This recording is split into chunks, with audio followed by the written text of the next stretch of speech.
This is Weather or Not.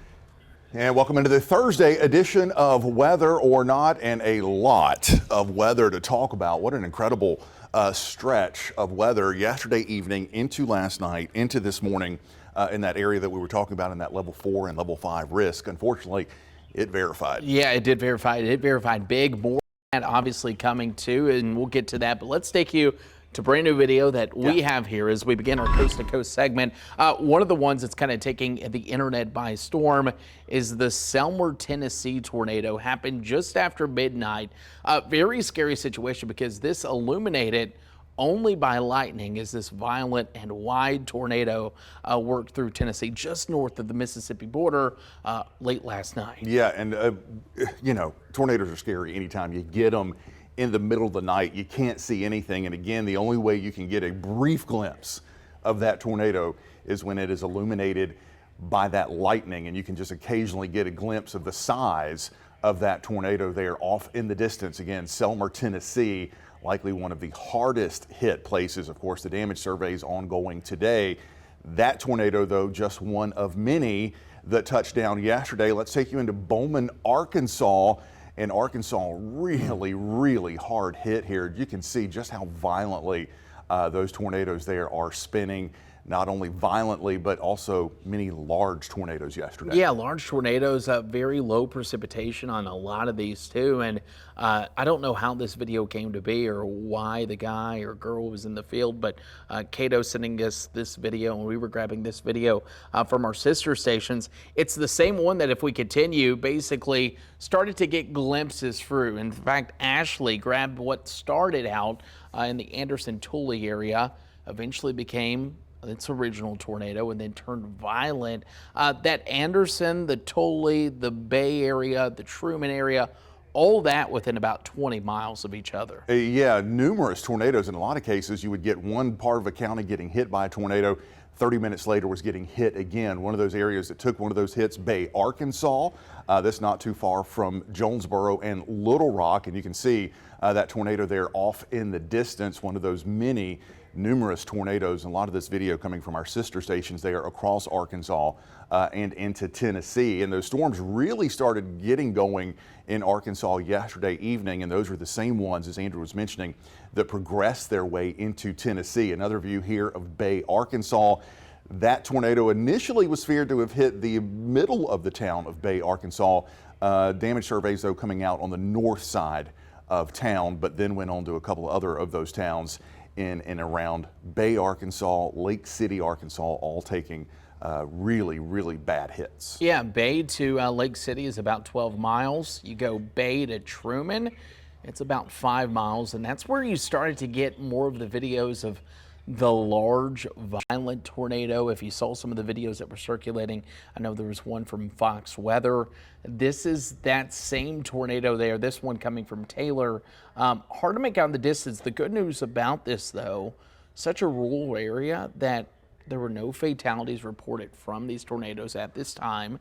Good news there, but the structure alone, and lastly, you'll notice over there in Wayona, Arkansas, just something that you would see on a level 5 high risk. Once again, all the ingredients in play here. Yeah, from a radar perspective, from a meteorological setup perspective, and then from a visual perspective of how it unfolded yesterday evening, just a classic case of a tornado outbreak with those well-developed, strong tornadoes, and also a classic example of the long track tornadoes that you see in this type of outbreak, where you may have a tornado that stays on the ground for 30, 40, 50, 60 miles, constantly doing damage.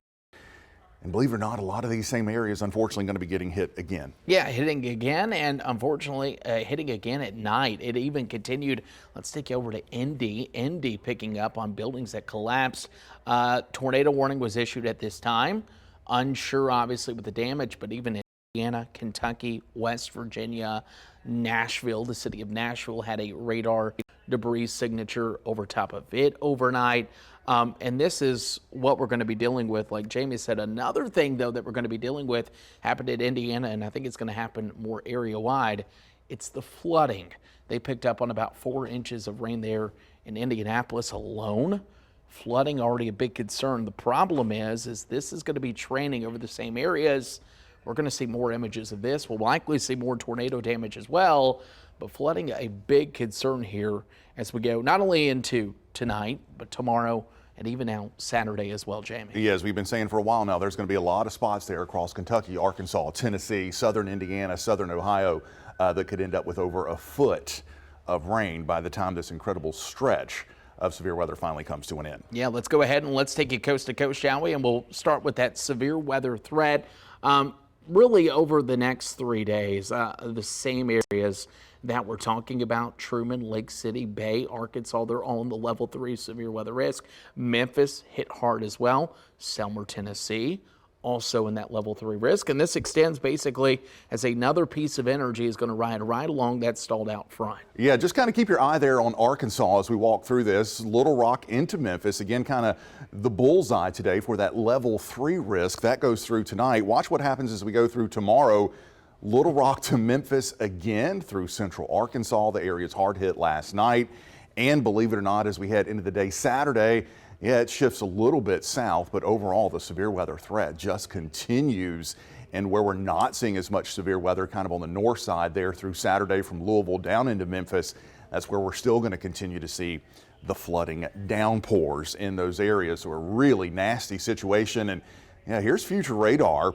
As we head through tonight, you can see those storms once again firing up across Arkansas into Tennessee. We'll take this through the night tonight into Friday morning. There they are, those storms repeating over the same areas. Yeah, downpours coming through, and if you just keep an eye on those areas that are picking up on storms, we'll take you into Friday afternoon. More of the same. Difference here is we'll start to see a little bit more supercells starting in Texas down to include southern Arkansas as we go into Friday. But then it's like a rinse and repeat forecast. More of those storms generated as we go into Saturday morning, and where there's not storms, Jamie mentioned this, you'll notice some of that moderate and consistent rain across portions of Kentucky. Eventually that severe weather setup will start to shift its way a little bit further to the east as we head into Saturday, and then push its way a little bit closer into Alabama, Georgia, even maybe portions of the Carolinas as we go into Sunday. That's a long time from now, but you'll notice those same systems, Saturday's system, big wind event looking this morning, a lot of shear too. Would not shock me if Saturday's a big tornado day, but rain going to be a big concern. Let's look at the rainfall totals here, and I want to just reemphasize this is additional rainfall, so I kept that locally 12 plus inch. So they picked up on about 4 in Louisville last night, picking up on 7 more. Yeah. Going to be close to that foot rain. Same thing up at Indianapolis, an additional 3.4 on top of the 4 inches last night. So getting into that 7 to 8 inch range. And then you look at places like Little Rock, an additional 8.5 inches of rain. And, you know, I think we're sort of biased here. Yeah, 6 to 8 inches of rain is a lot for our area.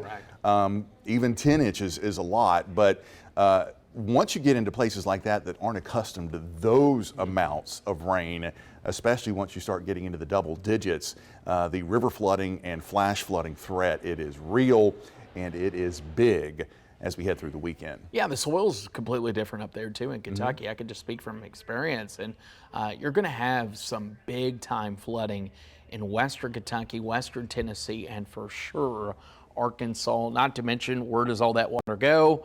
The Ohio River and eventually down into the Mississippi. Let's take you up into Louisville. Let's go to my stomping grounds. And yeah, first alert weather days declared there by our sister station in Louisville for Friday, Saturday, Sunday, widespread showers. Does look like with some of the newest data, some of those showers get out midday Sunday. They'll welcome back some sunshine, but breezy until eventually they get back into 60s and finally some much needed calm weather on a Monday.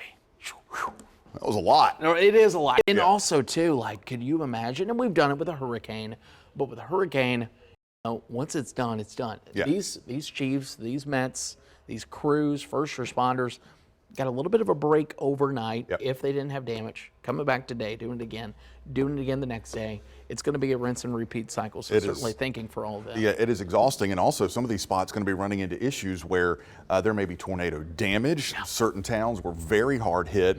Not only may they get hit again, but now they're going to have to deal with flooding issues, potentially significant flooding issues. Some of the National Weather Service offices out there calling for generational rainfall totals by the time all is said and done. So not even getting a chance to sort of analyze and, pick up from the tornadoes, and then you're dealing with the flooding. Yeah, there was one photo and one since yesterday that I saw in all the coverage. Jonesboro, Arkansas, homes already had water up to them, and there was tornadoes about 10 miles away. So I think that's going to be something we'll see. Widespread wind damage. Yep. You might have been spared from, once again, damage, but I think more coming in these next couple of days. I guess we should also say the weather's not busy everywhere. Not everywhere. We're looking at an okay forecast here, but let's go to the north, shall we? And as we do so, leftovers, I'll call it that.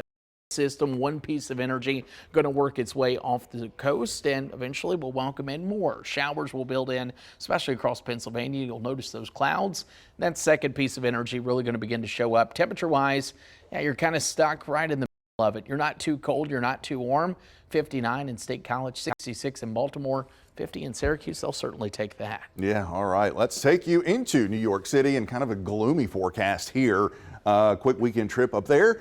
Going to feature plenty of rain, kind of on the coolish side, 50s and 60s, off and on rain and drizzle, dropping all the way down to the upper 40s for those temperatures heading into Monday. Across Texas and the Southwest, kind of the origination zone for a lot of that moisture, and you can see some of those severe thunderstorms blossoming late in the day tomorrow, especially in between Dallas and Shreveport, Hot Springs, Little Rock, Mountain Home, Arkansas, Branson, Missouri. As we've been saying, all those areas under the gun.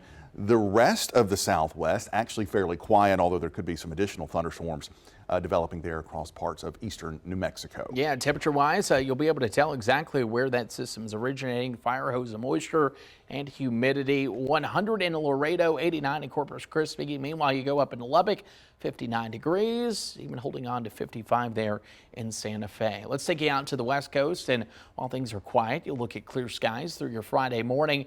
Notice most of the area dealing with a nice, good forecast. By the time we head into Saturday and Sunday, though, our next weather maker will come in. That will bring in more clouds and showers over there across portions of the Northwest. Yeah, as always, Mother Nature finds a balance. So the crazy weather in the middle part of the country, nothing going on across the West. Temperatures kind of seasonable, 60 in San Francisco, 55 there in Reno, Pocatello, Idaho, checking in at 50 degrees. Let's jump into yesterday's extremes. We got one return offender on the map. Shocker. Peter Sinks, Utah, minus 14, but La Puerta, Texas. And you have to go all the way down deep in the heart of Texas, right along the Mexico border. La Puerta, known as one of the hot spots for a quick taco spot, too. A lot of people say authentic Mexican food. I've had some of that Tex-Mex food down there in South Texas. I've never been that far south. It is good. I don't think I've been that far south, but I've gotten, I could throw a stone across the border down there, and man, that's some, that's 107, you could cook it on the asphalt. It'd be right. okay down there. Let's take it here at home. Let's go with the first alert, shall we? Everyone's been having that itch. Yep. Getting it all dusted off, getting the leftover sand from maybe last season off the beach chair.